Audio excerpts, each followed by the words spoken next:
Hello student, एक बार फिर स्वागत है आप सभी का आपके अपने चैनल कॉमर्स अड्डा 2.0 पर। दोस्तों, आज हम जो बात करने वाले हैं वो एक फिर से एक इम्पोर्टेंट टॉपिक के बारे में हम बात करेंगे। चैप्टर का नाम है फंडामेंटल ऑफ पार्टनरशिप और ये है आपका अकाउंटेंसी का पहला चैप्टर है। और इस चैप्टर में ये बहुत इंपॉर्टेंट टॉपिक है इंटरेस्ट ऑन कैपिटल के किस तरीके से इंटरेस्ट ऑन कैपिटल को कैलकुलेट किया जाता है, क्यों कैलकुलेट किया जाता है और इसकी मीनिंग क्या होती है, और इंपॉर्टेंट पॉइंट्स के बारे में पढ़ेंगे और इसके साथ साथ इसके प्रोविजंस के बारे में पढ़ेंगे कि इंटरेस्ट ऑन कैपिटल के क्या क्या प्रोविजंस होते हैं। तो चलिए शुरू करते हैं इसकी मीनिंग से। मीनिंग है interest on capital is a amount paid to partner on the capital investment by them in the business. It is treated as a expenses for the firm and a gain for the partner. Means ये हो गया कि जो interest on capital होता है वो एक amount होती है जो पार्टनर को पेड की जाती है। वो किसके बदले पेड की जाती है? क्योंकि वह उसने बिजनेस में कैपिटल को इन्वेस्ट किया है, क्योंकि बिजनेस को एक कैपिटल इन्वेस्टमेंट करके दी है। क्योंकि आपको पता होगा कि बिजनेस एंटिटी और बिजनेसमैन दोनों ही अलग अलग होते हैं। तो अगर बिजनेसमैन अपने बिजनेस में पैसा लगाता है तो एक तरीके से माना जाता है वह बिजनेस के लिए एक लायबिलिटी होती है, एक जिम्मेदारी होती है। तो यहाँ पर बिजनेसमैन कैपिटल इन्वेस्ट करता है बिजनेस में, इसीलिए पार्टनर को उस कैपिटल इन्वेस्टमेंट के बदले जो कंपनसेशन दिया जाता है उसको इंटरेस्ट ऑन कैपिटल कहा जाता है। अच्छा, जो ये इंटरेस्ट ऑन कैपिटल होता है वह फर्म के लिए एक खर्चा होता है, एक्सपेंसेस होता है, लेकिन वहीं पार्टनर के लिए वह एक गेन होता है, यानी कि इनकम होती है, क्योंकि वह पार्टनर को मिल रही है। लेकिन वो फर्म की जेब से जा रहा है पैसा, इसलिए वो एक्सपेंसेस कहा जाता है फर्म के लिए। पार्टनर के लिए वहां पर गेन कहा जाएगा। अब यहाँ पर अगली बात करते हैं इसके एक इंपॉर्टेंट पॉइंट के बारे में। इंटरेस्ट ऑन कैपिटल, इसको शॉर्ट में लिखा है आईओसी। इंटरेस्ट ऑन कैपिटल तभी दिया जाएगा जब पार्टनरशिप डीड में इसके बारे में लिखा होगा। अगर पार्टनरशिप डीड में लिखा है कि इंटरेस्ट ऑन कैपिटल दिया जाएगा, तभी आप इंटरेस्ट ऑन कैपिटल को कैलकुलेट करेंगे, तभी पार्टनर्स को इंटरेस्ट ऑन कैपिटल दिया जाता है। या कंडीशन दूसरी बन सकती है, या तो ये हो कि सभी पार्टनर्स आपस में एग्री कर लें कि सही है कि इंटरेस्ट हमें मिलना चाहिए, और तभी इंटरेस्ट ऑन कैपिटल को कैलकुलेट किया जाएगा अगर पार्टनर्स आपस में एग्री होते हैं तो। अब आगे पढ़ने वाले हैं। अगला जो पॉइंट है उसका नाम है प्रोविजन रिलेटेड टू आईओसी, यानी कि इंटरेस्ट ऑन कैपिटल। कि इंटरेस्ट ऑन कैपिटल के क्या क्या प्रोविजंस हैं, कब कब इंटरेस्ट ऑन कैपिटल दिया जाता है, कब इंटरेस्ट ऑन कैपिटल नहीं दिया जाता, इसके बारे में हम पढ़ने वाले हैं। और ये बहुत इंपॉर्टेंट टॉपिक है, क्योंकि इसी को बेस बनाकर आप न्यूमेरिकल्स को सॉल्व करना सीखेंगे। तो सबसे पहला जो पॉइंट है वो ये है, when partnership does not exist. जब पार्टनरशिप फर्म में ना हो, पार्टनर्स के बीच में किसी भी प्रकार की पार्टनरशिप डीड ना हो, चाहे वो लिखित ना हो और ओरल भी नहीं है, यानी कि लिखित भी नहीं है और ओरल भी नहीं है, तब क्या इंटरेस्ट ऑन कैपिटल पार्टनर्स को दिया जाएगा? तो इसका जवाब है interest on capital is not allowed, यानी कि किसी भी पार्टनर को किसी भी तरीके का इंटरेस्ट ऑन कैपिटल नहीं दिया जाएगा अगर पार्टनरशिप डीड नहीं है, ओरल भी नहीं है और रिटर्न भी नहीं है, और पार्टनर्स आपस में एग्री भी नहीं है, तब आपको इंटरेस्ट ऑन कैपिटल नहीं देना है किसी को। नेक्स्ट कंडीशन बनती है when partnership deed provides for interest on capital, यानी कि पार्टनरशिप डीड तो कह रही है इंटरेस्ट ऑन कैपिटल दो, but silent for the IOC, यानी कि इंटरेस्ट ऑन कैपिटल चार्ज और एप्रोप्रिएशन। इसका मतलब ये हो गया कि पार्टनरशिप डीड में तो लिखा है कि इंटरेस्ट ऑन कैपिटल दिया जाना चाहिए, लेकिन उसमें ये नहीं लिखा है कि वह चार्ज होगा या एप्रोप्रिएट होगा। यहाँ पर दो मीनिंग आती है, चार्ज का क्या मतलब होता है और एप्रोप्रिएशन का क्या मतलब होता है। चार्ज का मतलब होता है कि पार्टनरशिप फर्म में प्रॉफिट हो या लॉस हो, आपको इंटरेस्ट ऑन कैपिटल देना ही पड़ेगा, इसको चार्ज कहते हैं। अगर क्वेश्चन में लिखा है कि इंटरेस्ट ऑन कैपिटल चार्ज है, तब आपको प्रॉफिट या लॉस की कंडीशन में, चाहे प्रॉफिट हो बिजनेस को चाहे लॉस हो, आपको इंटरेस्ट ऑन कैपिटल देना ही पड़ेगा। दूसरा होता है एप्रोप्रिएशन। एप्रोप्रिएशन के बारे में, एप्रोप्रिएशन क्या होता है? एप्रोप्रिएशन का मतलब होता है कि बिजनेस में अगर प्रॉफिट होगा तभी इंटरेस्ट ऑन कैपिटल दिया जाएगा, अदरवाइज इंटरेस्ट ऑन कैपिटल नहीं दिया जाएगा। तो पार्टनरशिप डीड में साइलेंट है इसके बारे में कि चार्ज भी शब्द नहीं लिखा है और एप्रोप्रिएशन शब्द भी नहीं लिखा है, तब क्या ट्रीटमेंट होगा? तो लॉस की कंडीशन में इसमें तीन केसेस बनते हैं।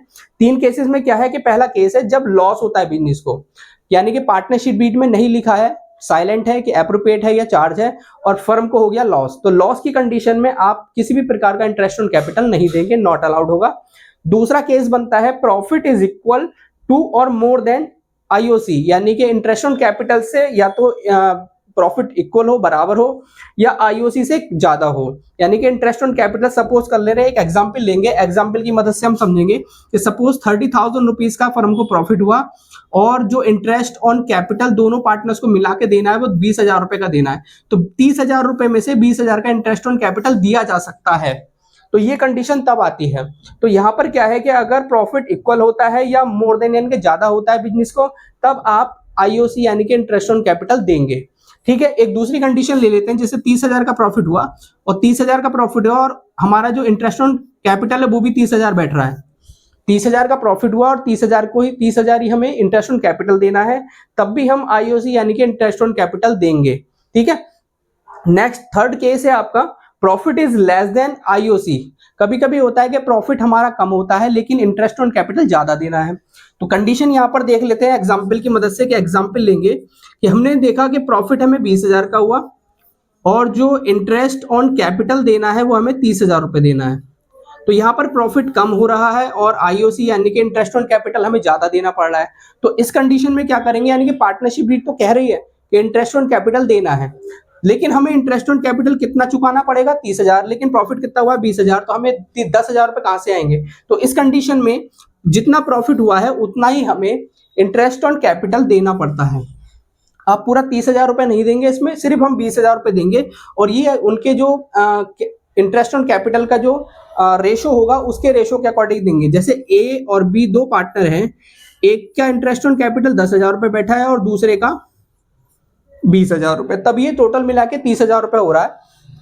ए को देने हैं 10,000 रुपए और बी को देने हैं 20,000 रुपए इंटरेस्ट ऑन कैपिटल के, लेकिन फर्म को प्रॉफिट सिर्फ कितने का हुआ है, 20,000 रुपए का हुआ है। तो ये जो 20,000 रुपए का प्रॉफिट है वो इनके इंटरेस्ट ऑन कैपिटल के रेशो में बांट दिया जाएगा। तो अगर मैं यहाँ पर रेशो निकालूं तो रेशो आपका 1:2 आ जाएगा, यानी कि ये जो 20,000 रुपए है वो आपके 1:2 में डिवाइड कर दिए जाएंगे। ये कंडीशन तब बनती है जब हमारा प्रॉफिट या तो कम होता है, तो प्रॉफिट अगर कम है तो उस कंडीशन में आपको उतना ही इंटरेस्ट ऑन कैपिटल देना जितना हमारा प्रॉफिट है, और इंटरेस्ट ऑन कैपिटल के रेशियो में निकाल के आप उसको बांट देंगे। चलिए अगली कंडीशन पे चलते हैं। When partnership deed provides for interest on capital charge. देखिए यहाँ पर कंडीशन ये बन रही है चार्ज की कंडीशन अभी मैंने बताई थी कि चार्ज की कंडीशन का मतलब होता है कि चाहे बिजनेस को प्रॉफिट हो या लॉस हो, आपको इंटरेस्ट ऑन कैपिटल उतना ही देना पड़ेगा जितना निकल रहा है। तो इस कंडीशन में क्या होता है कि पार्टनरशिप डीड में ये कहा गया है कि इंटरेस्ट ऑन कैपिटल देना है और चार्ज जो है मतलब देना ही पड़ेगा, लॉस या प्रॉफिट दोनों की कंडीशन में। तो इस कंडीशन को हम सॉल्व कर रहे हैं। Interest on capital allowed weather profit और लॉस, यानी कि चाहे बिजनेस को प्रॉफिट हो चाहे लॉस हो, आपको इंटरेस्ट ऑन कैपिटल उतना ही देना पड़ेगा जितना इंटरेस्ट ऑन कैपिटल पार्टनर्स का बन रहा है। अब हम आगे चलते हैं और सीखते हैं कि किस तरीके से इंटरेस्ट ऑन कैपिटल को कैलकुलेट किया जाता है। एग्जाम्पल की मदद से प्रैक्टिकल करके देखेंगे। तो इसमें एक एग्जाम्पल लिया है सबसे पहले हमने। इस एग्जाम्पल में है ए एक पार्टनर है, एक फर्म में ए एक पार्टनर है, इसने 1 अप्रैल 2025 को 1 लाख रुपए की कैपिटल बिजनेस में लगाई। अब जब 1 लाख रुपए की कैपिटल इसमें बिजनेस में लगाई, इसने 31 मार्च से 2026 में हमारा फाइनेंशियल ईयर खत्म होगा। 1 अप्रैल 2025 से स्टार्ट हो रहा है, 31 मार्च 2026 पे फाइनेंशियल ईयर खत्म होता है। तो इस ईयर के बीच में ही हमें टोटल जो इंटरेस्ट ऑन कैपिटल है वो कैलकुलेट करना है। अब कैलकुलेट करने के लिए हमें देखना पड़ेगा कि इसकी जो कैपिटल 1 लाख रुपए बिजनेस में लगी हुई है वो पूरे फाइनेंशियल ईयर में कभी चेंज हुई है। इस एग्जाम्पल में जब उसने 1 अप्रैल 2025 को 1 लाख रुपए लगाए थे, तो इसने पूरे 31 मार्च तक उस कैपिटल को बिजनेस में लगाए रखा। इसने किसी भी प्रकार की कैपिटल ना तो निकाली है, ना ही उसने एडिशनल कैपिटल लेके आया है। तो यहाँ पर पूरे 1 लाख रुपए पूरे साल भर बिजनेस में लगे रहे हैं। तो इंटरेस्ट ऑन कैपिटल निकालना इस केस में बहुत ज्यादा आसान होता है। सीधा सा फॉर्मूला रखेंगे, interest on capital is equal to जो इसकी कैपिटल है multiply by rate of interest upon 100। तो इसको निकाल के आपको पता लग जाएगा कि टोटल हमारी जो इंटरेस्ट ऑन कैपिटल है 1 लाख रुपए पे 10% पर एनम अगर हम लगाएं रेट इंटरेस्ट का, तो आपका 10,000 रुपए आपकी इंटरेस्ट ऑन कैपिटल बैठ जाता है। तो इस तरीके से आप सिंपल तरीके से भी इंटरेस्ट ऑन कैपिटल को निकाल सकते हैं। ये तब है जब हमारी कैपिटल शुरू में भी वही रहती है और लास्ट तक भी वही रहती है, कोई चेंज नहीं होता है। अब दूसरी कंडीशन में देख लेते हैं कि यहाँ पर ए और बी दो पार्टनर थे, जिसमें कि बी का एग्जांपल ले रहे हैं कि बी यहाँ पर एक पार्टनर है, इसने भी 1 अप्रैल 2025 को 1 लाख रुपए कैपिटल लगाई थी। जब इसने 1 लाख रुपए कैपिटल लगाई थी तो उसके बाद 1 जुलाई को ये एडिशनल कैपिटल लेके आया है, मतलब 1 जुलाई को ये 50,000 रुपए लेके आया है। फिर उसके बाद 31 दिसंबर में इसने क्या किया, विथड्रॉन कर ली कैपिटल अपनी निकाल ली। और कितने रुपए निकाल लिए इसने, 1 लाख रुपए अपने विथड्रॉन कर लिए हैं। अब 31 मार्च 2026 को हमारा फाइनेंशियल ईयर खत्म होता है, तब हमें इस केस में थोड़ा सा सचेत रहने की जरूरत है और थोड़ा दिमाग लगाने की जरूरत है कि किस तरीके से इंटरेस्ट ऑन कैपिटल को कैलकुलेट किया जाएगा। यहाँ पर हमें देखना है कि 1 अप्रैल को उसने 1 लाख रुपए लगाए थे, लेकिन ये जो 1 लाख रुपए हैं वो 1 जुलाई में जाके चेंज हो रहे हैं, क्योंकि एडिशनल कैपिटल लेके आ रहा है। तो 1 जुलाई में पहले 1 लाख रुपए उसके बिजनेस में लगे हुए हैं, लेकिन वो एडिशनल कैपिटल और लेके आ रहा है, तो अब 1 जुलाई को उसके टोटल 1.5 लाख रुपए बैठ जाएंगे बिजनेस में। लेकिन ये जो 1 लाख रुपए हैं, इस 1 लाख रुपए इसे 1 लाख रुपए पर हमें देखना है कि ये जो 1 लाख रुपए है वो कितने महीने तक हमारे बिजनेस में बने रहे हैं। अगर मैं मंथ की बात करूं तो अप्रैल, मई, जून और 1 जुलाई को चेंज हो रहा है, क्योंकि 50,000 रुपए वो लेके आ रहा है। तो इसका मतलब ये है अप्रैल, मई, जून 3 महीने यानी कि 3 मंथ बीच में आ रहे हैं, तो 3 मंथ जो है उसमें 1 लाख रुपए हमारे बने रहे। तो इस 1 लाख रुपए पे 3 महीने का ब्याज अलग से कैलकुलेट किया जाएगा। तो यहां पर अगर मैं इंटरेस्ट ऑन कैपिटल को कैलकुलेट करता हूं तो 1 लाख रुपए मल्टीप्लाई बाय 10% अगर मैं लगाऊं, परसेंटेज मल्टीप्लाई बाय 3/12। यहां पर क्योंकि महीने के हिसाब से हमें निकालना पड़ेगा, क्योंकि 1 लाख रुपए हमारे 3 महीने तक बने रहे थे, उसके बाद कैपिटल चेंज हो रही है, इसलिए हमें 1 लाख रुपए पर 3 महीने का ब्याज देना पड़ेगा। तो 1 लाख रुपए पे तो 3 महीने का ब्याज हो गया। आगे चलते हैं, अब चेंज कब हो रही है, 1 जुलाई को। 1 जुलाई को चेंज हो रही है, तो 1 जुलाई से कैपिटल कितनी होगी, क्योंकि 1 लाख रुपए तो पहले से 1 लाख रुपए लगे हुए हैं, उसके बाद 50,000 रुपए और लेके आया है, तो अब कैपिटल 1.5 लाख रुपए हो गई है बिजनेस की। तो ये 1.5 लाख रुपए आगे कितने महीने तक चलेंगे, क्योंकि 1.5 लाख रुपए हमारे इस समय कैपिटल हो चुकी है। तो जुलाई से, क्योंकि चेंज हो रही है अगली डेट 31 दिसंबर, तो जुलाई से 31 दिसंबर की हम मंथ काउंट करेंगे। तो जुलाई, अगस्त, सितंबर, अक्टूबर, नवंबर, दिसंबर, तो टोटल 6 महीने बैठ रहे हैं। तो यहाँ पर 1.5 लाख रुपए पे 6 महीने का ब्याज कैलकुलेट होगा। तो पहले हमने 1 लाख रुपए पे कैलकुलेट किया, दूसरा हमें 1.5 लाख पे कैलकुलेट करना है। 1.5 लाख मल्टीप्लाई बाय 10/100। तो यहाँ पर कितने महीने का, 6/12, 6 महीने का ब्याज कैलकुलेट होगा, वो भी 1.5 लाख रुपए पे। अब फिर से कब चेंज हो रही है, 31 दिसंबर में चेंज हो रही है। 31 दिसंबर में क्या हो रहा है, विड्रॉन कैपिटल ऑफ 1 लाख रुपए, यानी कि 1 लाख रुपए की कैपिटल फिर से वो निकाल रहा है, क्योंकि 31 दिसंबर में चेंज हो रही है। तो अब कैपिटल कितनी बैठेगी, तो यहां पर हमारी 1 जुलाई से जो चेंज हुई थी तो 1.5 लाख रुपए कैपिटल हो चुकी थी। 1 लाख रुपए उसने फिर निकाल लिए हैं, और फिर निकालने पर अब जो हमारी कैपिटल हो जाएगी वो 50,000 रुपए हो जाएगी। अब 50,000 रुपए उसके कितने महीने तक आगे तक बने रहेंगे, जनवरी, फरवरी और मार्च, यानी कि 3 महीने। तो यहाँ पर जो तीसरे स्टेप में हम कैलकुलेट करेंगे वो 50,000 गुणा 10/100 गुणा 3/12, इस तरीके से हम कैलकुलेट कर सकते हैं। यानी कि 3 स्टेप में अलग अलग टाइप से हमें कैलकुलेट करना पड़ेगा। पहले आप 1 लाख रुपए पे निकालेंगे, फिर 1.5 लाख रुपए पे निकालेंगे, फिर 50,000 रुपए पे अलग कैलकुलेट करके निकालेंगे। तो इस तरीके से जो भी इंटरेस्ट कैलकुलेट होके आएगा अलग अलग अमाउंट पे, उन सभी को हम आपस में ऐड कर देंगे, तो हमें पूरे साल भर का जो इंटरेस्ट ऑन कैपिटल है वो पता लग सकता है। अब इसको एग्जाम्पल की मदद से समझेंगे, बहुत अच्छे तरीके से इससे समझ में आ जाएगा, क्योंकि इसमें इस एग्जाम्पल में शुरू की कैपिटल भी दी है, इंट्रोड्यूस कैपिटल भी है और विड्रॉन कैपिटल भी है। तो एग्जाम्पल है, A is a partner had capital as on 1 April 2020 as 5 lakh, यानी कि इसकी जो 1 अप्रैल 2020 को ओपनिंग कैपिटल है वो है 5 लाख रुपए। फिर उसके बाद कह रहा है ही introduced additional capital of ₹2 lakh on 1 October 2020। ये कह रहा है कि इसने और कैपिटल लेके आया, और कितने रुपए लेके आया, 2 लाख रुपए, वो भी कब, 1 अक्टूबर को। तो इसका मतलब यह है कि इसकी जो कैपिटल है पहले तो 5 लाख रुपए थी, अब 1 अक्टूबर को 2 लाख रुपए और लेके आया, तो अब 1 अक्टूबर को जो कैपिटल हो जाएगी वो 7 लाख रुपए हो जाएगी। तो यहां पर हम इसको निकालेंगे interest on capital is equal to, लेकिन सबसे पहले हमें निकालना पड़ेगा 5 लाख पे। तो 5 लाख रुपए पे हमें इंटरेस्ट ऑन कैपिटल कैलकुलेट करना है, और इंटरेस्ट ऑन कैपिटल का जो परसेंटेज है वो 10% दिया हुआ है। तो 5 लाख मल्टीप्लाई बाय 10/100, इसको ब्रैकेट में रख लेंगे, क्योंकि 5 लाख रुपीस हमारे 1 अक्टूबर तक बने रहे हैं बिजनेस में। चेंज हो रहा है वो 1 अक्टूबर को चेंज हो रहा है, तो जब तक वो चेंज नहीं होता है तब तक के महीनों को हम काउंट करेंगे, और उसी पर हम परसेंटेज के हिसाब से इंटरेस्ट निकालेंगे। क्योंकि 1 अप्रैल को उसने इंट्रोड्यूस कराया था, तो अप्रैल, मई, जून, जुलाई, अगस्त, सितंबर, अक्टूबर, 1 अक्टूबर को चेंज हो रहा है, तो पिछले 6 महीने का ब्याज ये 5 लाख रुपए पर इसको मिलेगा। तो 6/12 यहां पर मंथ रख देंगे। तो इसकी कैलकुलेशन अलग हो जाएगी, इसमें प्लस कर लेंगे आप आगे। आगे कब हो रहा है, एडिशनल कैपिटल वो 2 लाख रुपए की कब लेके आ रहा है, 1 अक्टूबर को लेके आ रहा है। इसका मतलब अब 1 अक्टूबर को 7 लाख रुपए की कैपिटल हो चुकी है। तो 7 लाख रुपीज लिखेंगे, मल्टीप्लाई बाय 10/100। अब उसके बाद आगे पढ़ते हैं, विथड्रॉन 1 लाख ऑन 1 जैन।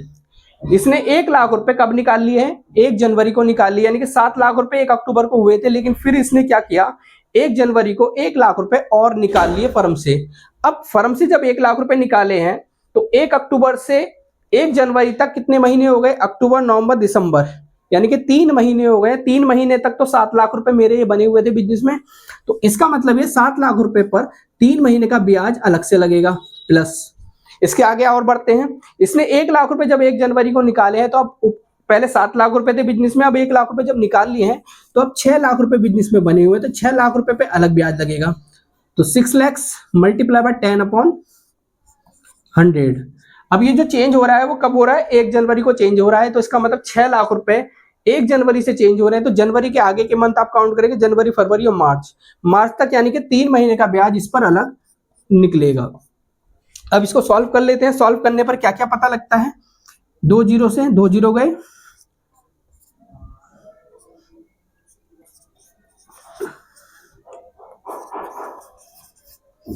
25,000 तो इस पे आ गया, यानी कि 5 लाख रुपए पे इसमें प्लस करेंगे। अब इसको सॉल्व करेंगे, 3 का टेबल पढ़ेंगे, 4 आ जाएगा, 0 से 0 0 0, इसको डिवाइड करेंगे, प्लस कर लेंगे। 4 से हम 70,000 को हम डिवाइड करेंगे, तो 4 1 जा 4,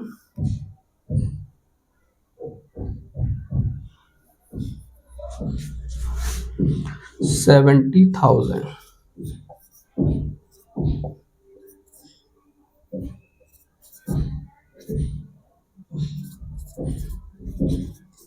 17,500 रुपए इस पर अलग से अमाउंट आ जाएगी 17,500 की, क्योंकि हमने इस पे निकाला है। अब इस पे निकाल लेते हैं, 4 टाइम जाएगा, 4 एकम 4, इस पे आएगा 15,000 रुपए। तो 25,000 पहली अमाउंट पे आया, दूसरी अमाउंट पे आया आपका 17,500, फिर उसके बाद इस पर आया 15,000 रुपए। तो टोटल हम आप ऐड कर लेंगे इसको, तो 25 और 15 होते हैं 40, 40 और इस 40 में अगर आप जोड़ेंगे 17,500, तो आपसे 57,500 रुपए इंटरेस्ट ऑन कैपिटल कैलकुलेट होकर आएगा। तो इस तरीके से आप अगर विड्रॉन होता है, एडिशन होता है कैपिटल का, तब आप इस तरीके से इंटरेस्ट ऑन कैपिटल को कैलकुलेट कर सकते हैं।